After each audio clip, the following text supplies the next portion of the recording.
and I don't want to sit here taking 20 million years. Hey y'all, my name is Nat. I hope you're having a terrific day today, and for this video, we are going to be doing my May wrap-up.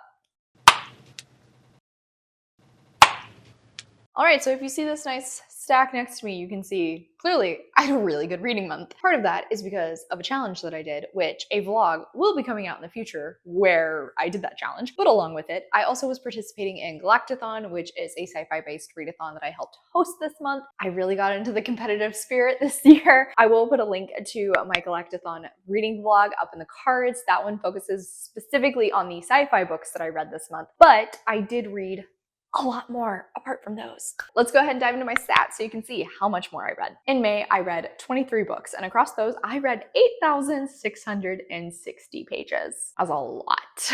This page count does include converting audiobook hours to pages, but in regard to audiobook hours, I listened to about 128 hours this month. The page count was more important than the hours listened count this month, so it doesn't matter too much that this number is on the higher end. My average rating came out to 4.01 stars, which is phenomenal, but I did unfortunately have 2 DNFs. I was all over the board this month when it comes to genres. I had 1 fantasy book, followed by 3 horror, 4 manga, as well as 1 mystery, 7 romance, 2 romantasy, and 5 sci-fi. Off of those, you can tell from the little goals I keep for myself, I did complete a manga or a comic. Unfortunately, I did not finish the nonfiction book that I started this month, but at the very least, I started one. But I did read a book that was more than 500 pages. In fact, I think I read like 3 or 4 of them. Finally are my series stats. I thankfully did not start into any new series this month. I actually read 7 continuations. I finished out 4 and I decided not to continue with 5 others. Love this one in particular, and honestly a big part of it is thanks to Squash That Series, which is a readathon I also participated in May, and I also have a reading vlog of it. So once again, put a link to that in the cards. Because I read so much and I don't want to sit here taking 20 million years to talk about these books, I decided I am going to take a note from Jan Agaton and do the reread, rewrite, burn tag. So I've got 15 of the books that I read this month put down on pieces of paper. I'm going to draw 3 out and we'll figure out which one I want to do what with. It's kind of like Marry Kill, but make it bookish. As I said, I have 15 books in here. If I read a book for a specific video, I will review it in that video. I don't talk about them in my wrap-ups. So if there are any books you see here that I don't talk about, go watch those specific vlogs. I had my Galactathon vlog, as I said, as well as a ARC reading vlog that came out this month. And without further ado, let's go ahead and jump in. With my luck, I will probably end up getting one of the books on the bottom of the stack. Okay, so we got Where the Library Hides by Isabel Ibanez, The Folklore of Forever by Sarah Hogle, and Great Big Beautiful Life by Emily Henry. This is actually a kind of entertaining group, I guess. Oh, and I just now realized, no, I DNF'd 3 books this month, not 2. Let's start out with the DNF because that one's pretty easy. I would burn Where the Library Hides by Isabel Ibanez. This is the second in her Secrets of the Nile series. Unfortunately, I attempted to read the second book in this one, did not make it very far. The first book is very reminiscent of The Mummy, following Inez, who ends up traveling to Egypt after her parents' disappearance in order to find them, and ends up getting babysat by her uncle's assistant, Whitford Hayes. They have a very antagonistic relationship, but at the same time end up working together to kind of figure out what happened to her parents. I've said it so many times. I liked the first 150 pages of that book. It ended up going downhill. I really tried with this one, but the romance is just so cringy. I couldn't do it anymore. And I think it's actually kind of impressive that the character I was introduced to in the first book, who I loved so much and felt like was this very headstrong woman and clever to get where she was at this point in time, especially in this historical setting. But in this book, she read like a moronic 14-year-old. And given the fact that this was starting to dive into some more mature themes, I'll put it that way, that felt so icky and uncomfortable. I did not want to continue reading this. I didn't care about the plot enough to push my way through. I even tried to skim this a little bit and I just did not care enough to do so. And I'm still very sad about it. So yeah, I would burn this one. Oh, the hard part comes for which book would I rewrite? because both of these books are from some of my favorite romance authors, and both of them were letdowns. Technically speaking, I did give Great Big Beautiful Life by Emily Henry a higher star rating, so I guess I will say I'd reread this one. Is really something to say because I don't think I would in reality. But for the sake of this game, I will. So this is the newest literary romance from a well-beloved author. I am one of her adoring fans. And in this one, we are following Alice, who is given the opportunity to interview this woman, Margaret, who is the last known family member of this great dynasty of a family called the Ives. And she has been in hiding for like the last 30 years, and Alice manages to find her and is competing to try and tell her story. But she's competing against Hayden, who just recently won a Pulitzer Prize for his last piece of work. And there's a bit of this I don't really want to say enemies to lovers because it doesn't take any time at all for Alice to endear herself to Hayden. A competition mixed with romance. I'm pretty much in the same boat as everybody else with this one. I was let down by it. I feel like the romance, unfortunately, just did not compare to the literary story which was being told around Margaret's life. I actually tend to enjoy the fact that Emily Henry rides the line between literary and romance. This one, though, I just felt like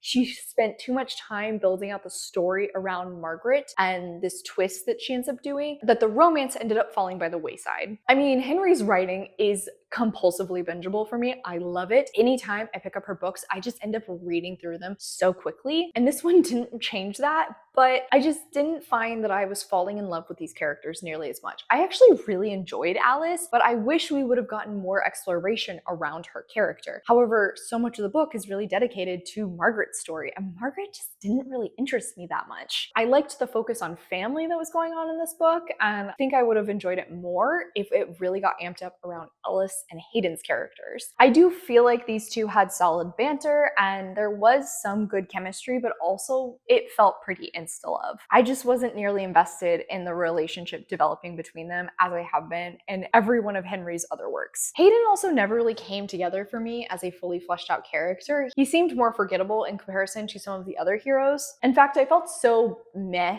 on the romance overall that the spicy scenes actually came across more cringy, which is definitely a tell for me that I'm not enjoying a romance book. And finally, I understand the third act conflict here. I get the logic of it, but it felt like it got blown so out of proportion because it could have simply been solved by something as easily stated as the NDA means I literally cannot tell you what happened. Go talk to Margaret. Instead, Alice just says nothing and runs away. This was a 3.5 star, as I said, a letdown, but technically I rated it higher than The Folklore of Forever by Sarah Hogle. So this is the sequel to her Moonville series, which she's recently set up. First off, I love Sarah Hogle's work as well. I think she writes the perfect descriptions of rom-coms. The first book in this series has this very whimsical, is it magical, is it not? Because the main character and her family members all believe that they are witches. All in the eye of the beholder kind of thing, right? That was the first book. In this one, we are following Zelda, who is the second, she's the middle child of the family. For a long time, bought into the family story that she was a witch, but she's since lost it.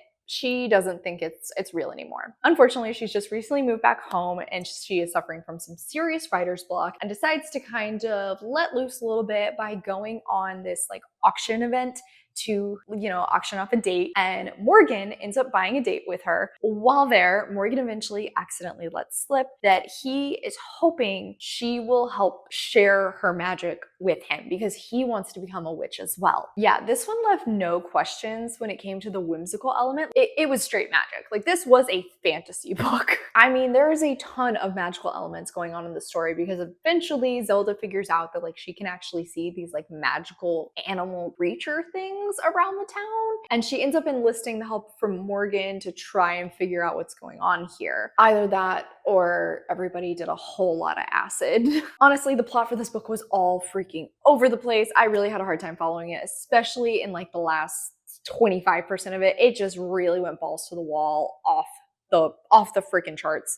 crazy. And honestly, the romance didn't really hit for me either to make up for the fact that the plot was wild. Morgan kind of starts out charming, but then once there's that reveal that he's only dating Zelda to try and get magic, he reveals himself to be a bit of an asshole. And then followed by that, the more we learn about him, the more we see he's just really freaking weird. He embodies chaos, like literally embodies it to the most extreme. And then there's like a light sprinkling of red flag behavior mixed in there too. On the opposite side, Zelda a lot of the time felt so quirky, to the most extreme quirky. I actually thought it was interesting to see a character like this who'd previously believed in the magic of the family losing her faith in it. And I also really liked the little bits of depth we saw around her character when it comes to the struggles she's had as the middle child, having to try and figure out a place for herself. Also just how hard of a time she has connecting with other people. I liked all of that stuff. Yes, there's fun banter between them, but like I never felt any real chemistry there. There's a hint of spice, but it also takes place right around the time of all the crazy weirdness. So I was too caught up by everything else to really enjoy it. This took the wildness of the author's prior book, Just Like Magic, and amped it up to 10, then just subtracted the Christmas. I mean, I'm still gonna read the third book in this series, but I couldn't give this more than 3 stars because it was so next round.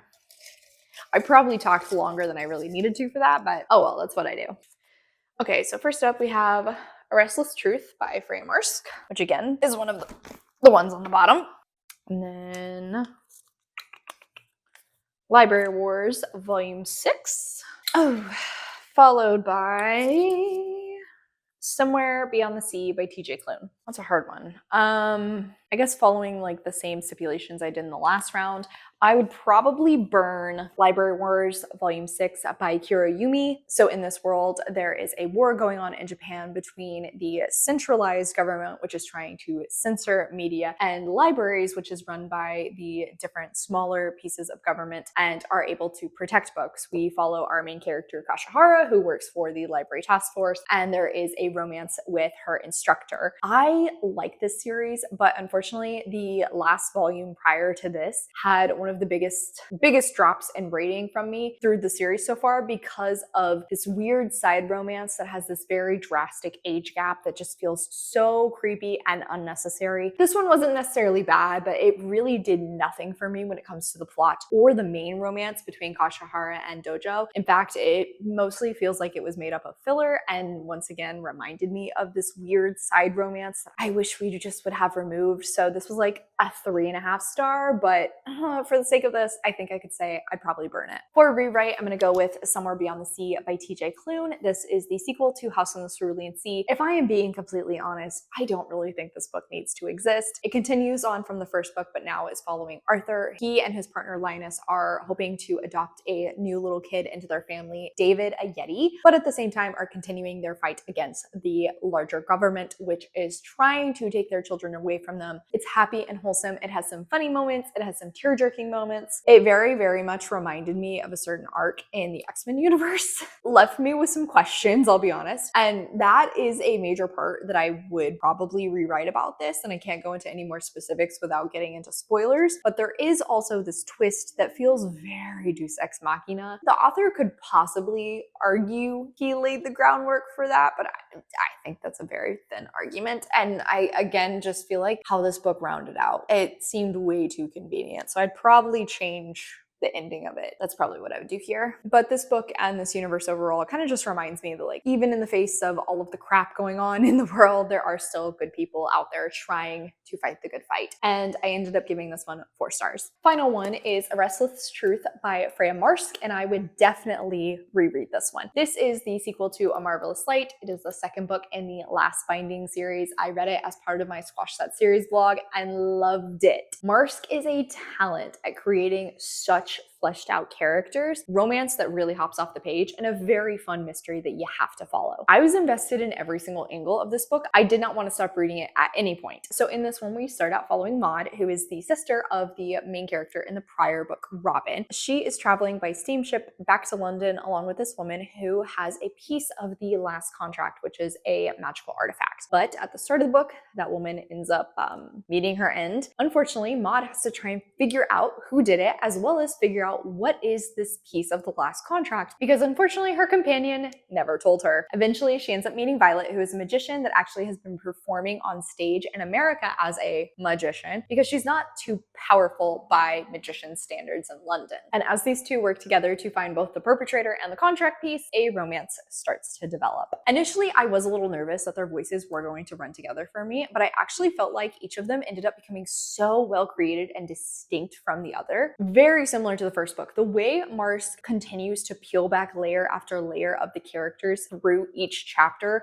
is so impressive, and also allows for this very natural improvement of the relationship between the two of them. I also just had so much fun with like the little group of detectives that ends up getting established and watching the dynamic unfold as a team, because there are actually 2 additional people that end up becoming important as well. Plus, it made me even more excited for the final book. The timeline of this book is pretty quick, so I'm really glad that this didn't end with these 2 confessing their love. Rather, they're just kind of trying to figure out if they can even manage to make a relationship work, because this is set in the Victorian times, so naturally, you know, not the most queer-friendly place. I also love a ship setting, and given the fact that it's a mystery, it kind of has a closed door feel, so I was really sucked into the atmosphere and the story overall. There was a time or two I felt like the characters made some dumb choices, but I actually really enjoyed the number of twists the story ended up taking. I was constantly being surprised by the new reveals that were happening. I loved this so much that I immediately picked up the second book, so that told me right there that this was going to be a 5-star. I'm absolutely going to be getting my own copy of this, so I definitely will be rereading it in the future. We have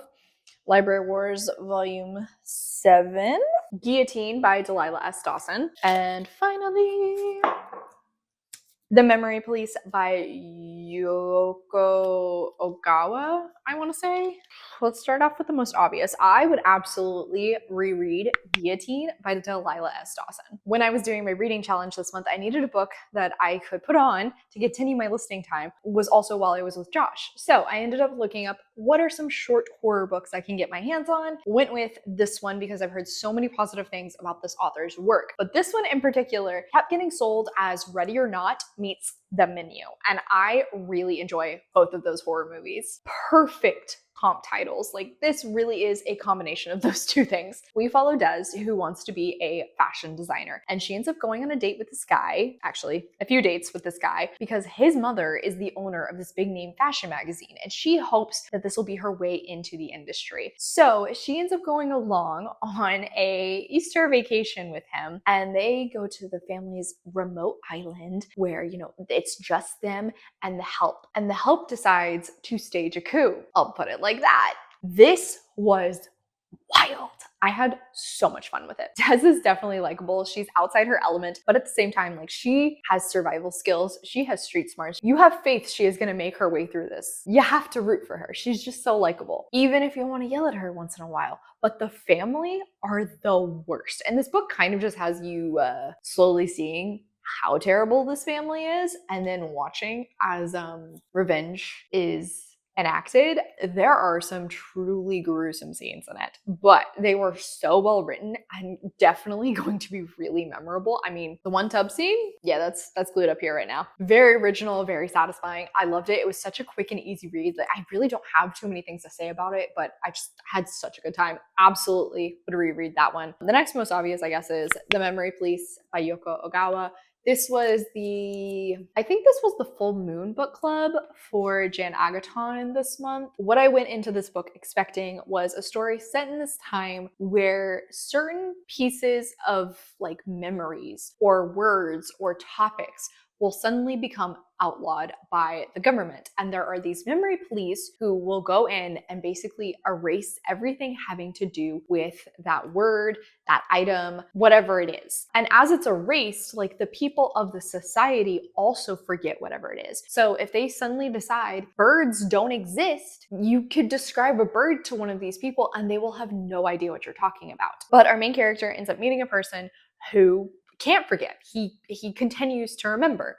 That was an interesting setup. This book just didn't really give me what I was expecting. I don't know if I was going in thinking this was going to be like more thriller-ish, more high energy, high pace, but the focus of this didn't actually really seem like it was on these memory police, you know, what they were doing? I got, I want to say like 3 hours into the audiobook and I just was so uninvested. I didn't care for any of the characters very much. Plot itself was not very interesting to me. It didn't feel like the aspect of this universe that was the most original was really getting that much attention in the story. So unfortunately, I ended up DNFing it. I would have to say that would be my burn of this combo. Final one for a rewrite. I guess I would rewrite Library Wars Volume 7. I don't really know how, because in this one, Kashihara ends up getting called up by a panel, essentially, of the library to prove that she is not guilty of burning books. You know, something that the library actively works against. And with that kind of plays into the larger plot that's going on right now, which is this group of dissenters in the library that actually want the library to be taken on by a larger government role so they can protect a larger amount of books, but by doing so, they would have to fall to the whims of the government and probably end up banning some books, which again goes against what they originally were created for. I don't actually know how I would rewrite this, if I'm being honest, because this was a pretty solid one overall. I guess similar to a lot of the issues I've had with the previous volumes, I would stop making Kashihara break out in tears left, right, and center. I would stop the back and forth hitting between the two love interest characters. The only reason it's not a bigger issue to me is because they're in this like military setting, so I can understand that being used as like a form of, it sounds weird to say love, but like camaraderie. However, when you're selling me a romance, hitting each other in this way is not particularly romantic. But like I said, this one was interesting, did have some development of the plot that I wasn't expecting. I ended up giving this one 4 stars. Okay, next one, we've got My Lovely Wife by Samantha Downing. Miss Thornfield's Daring Bargain by Addy Dulac, and A Power Unbound by Freya Marske. So this one's actually super easy. Once again, I would burn My Lovely Wife by Samantha Downing because this was a DNF. That's an obvious one. This is during that challenge I was doing. I needed to pick up another book, didn't have anything currently set out, decided I'll just look at like what's the oldest thriller on my TBR that I can get my hands on right now from my library. Ended up picking this one, which is a book that I felt like I heard a lot about when I first started booktube. It is following this married couple who take up more violent extracurricular activities to kind of reignite the spark in their relationship. I maybe got also like 2 or 3 hours into the audio of this one. Super predictable. I could see exactly the route this was going. Very reminiscent of like Gone Girl. But at the same time, the main character in this one is just as unlikable. Some of the things that were being set up in the story, I could see how they were going to play out later. And like, I don't know how you want me to follow this story with this man who is completely detestable and somehow try to make me root for him. Like the author was never going to do it. She was never going to convince me that this guy needed to come out on top. But I was just getting tired of it and ended up giving up on it pretty quickly.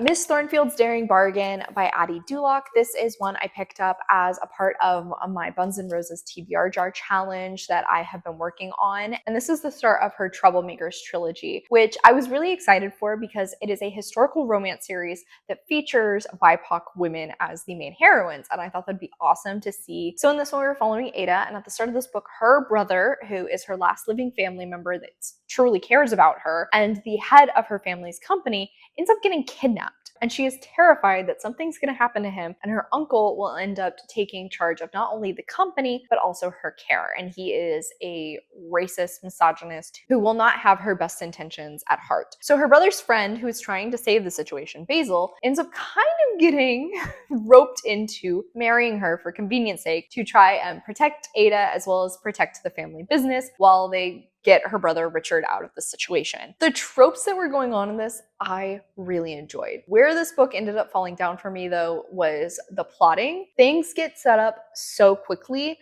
but then take forever to go anywhere. I mean, on the surface, the marriage of convenience thing, like I can roll with it for a romance book. As the book continues, the more scrutiny there's given to it, the more questions I had, the less sense it made. And then the romance that develops between these two is so fast. I mean, it takes no time at all for them to suddenly want to tear the clothes off each other, which was made even more awkward given the fact that Ada comes across in a very young and naive way. And the way she's characterized isn't my favorite, especially in historical romance stories, so I really didn't love that. The friendship she has with the two other heroines of the future books, probably my favorite thing of the story. But again, the plot took so long to go anywhere and really do anything that the middle dragged a lot, and then the ending just happened so fast, it wrapped up so quickly. It was such wonky pacing and my interest just kind of dissolved, unfortunately. This came out to a 3-star, so I would definitely rewrite this one, rework pretty much everything I just said. Final one, which would also be a reread, is A Power Unbound by Freya Marske, the last in that last binding series. This one is following Jack, who we meet in the first book and is basically Edwin's ex-boyfriend and a total jackass, but he is a lord, so he has some standing. And we learn that he, once upon a time, had magic, is from this very powerful family, but goes through something quite traumatic and loses his abilities, as well as, unfortunately, his twin sister. On the opposite side is Alan, who we met in the second book, and he is a reporter, a thief, and a smut writer.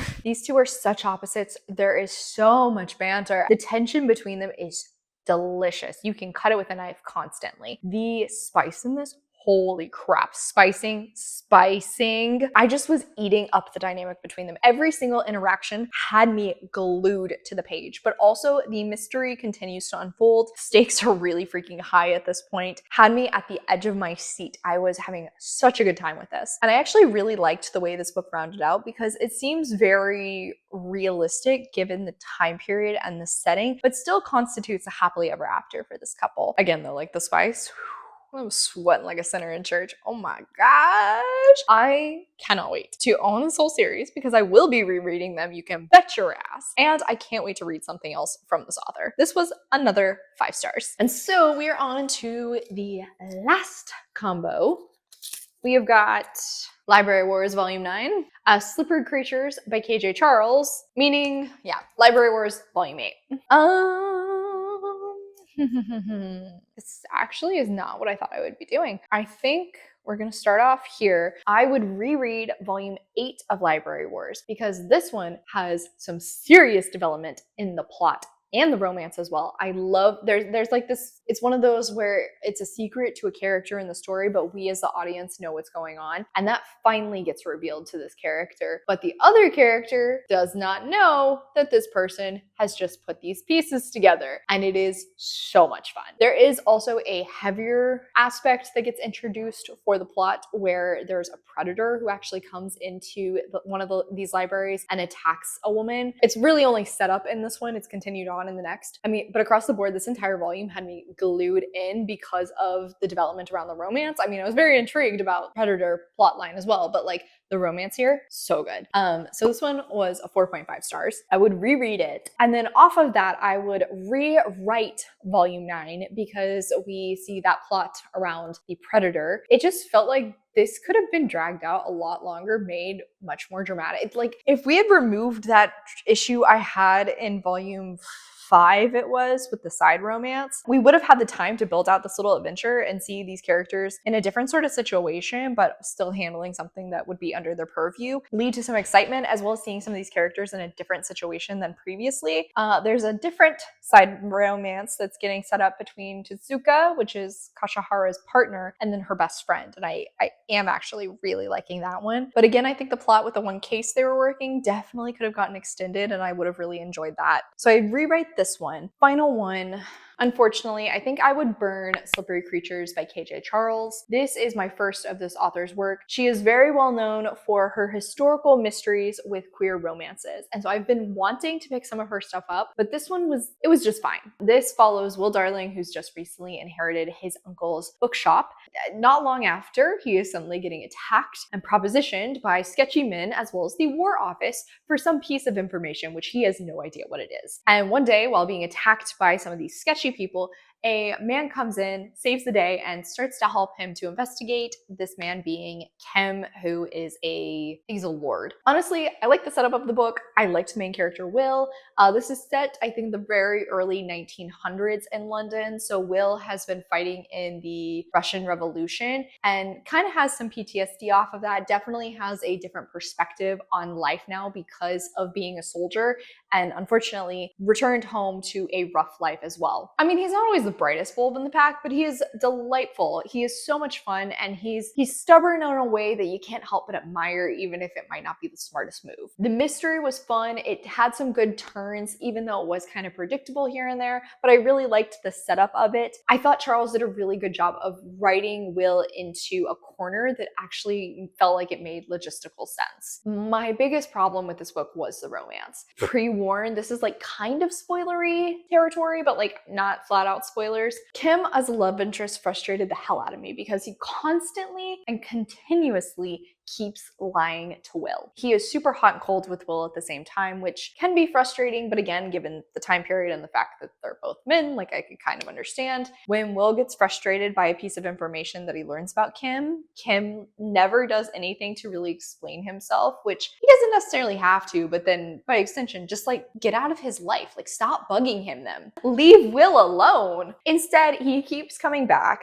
continues to keep lying to Will. Every time, he's not necessarily being self-centered, but it always came across like he was. I mean, yes, the spice in this book was hot, but like there isn't enough between these two characters to really convince me of a budding relationship and make me want to return for more of them. Because I believe these two are the focus for the rest of the series. And like, I don't want them to have a romance. I want Will to find some guy who will actually be nice and caring towards him and be honest. So yeah, I would definitely burn this one. Technically for a rating, it came out to 3.5 stars. I'm very, very bummed that my first of this author's work was such a letdown, but I have numerous other books from her on my TBR, so here's hoping one of the others will go better for me in the future. Wow, I've been talking for so freaking long. But on that note, that is it for today, y'all. Thank you so much for coming to my channel. I really appreciate it. Make sure to hit like and subscribe down below. If you made it all the way to the end of this video, let's leave a spyglass emoji in the comments. I have all my socials as well as a few ways you can support me linked in the description. I come out videos on Monday and Friday, but until then, I hope you continue to have a terrific day. Love you, bye!